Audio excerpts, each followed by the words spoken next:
যেমন ঝাঁজ তেমন ঝাল, যেন সর্ষে আর লঙ্কা সাত পাকে বাঁধা পড়েছে।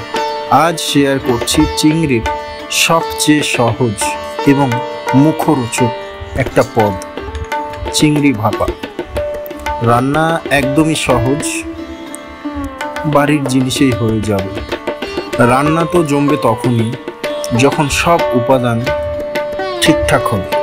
একটাও কম বেশি হলে কিন্তু রান্নার স্বাদ একদম মাটি। এবার আসি চিংড়ির কথায়। খেতে তো সবাই ভালোবাসে, কিন্তু চিংড়ি কেনা মানে রুই কাতলা কেনার মতো নয়, মোটেও সোজা নয়।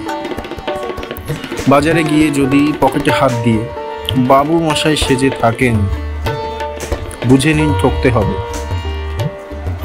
হাতটা একটু বের করুন, মাছটা নিজে ধরুন। যতটা শক্ত লাগবে, খসখসে টান টান ফিল হবে, বুঝবেন চিংড়ি ততটাই ভালো, ততটাই ফ্রেশ।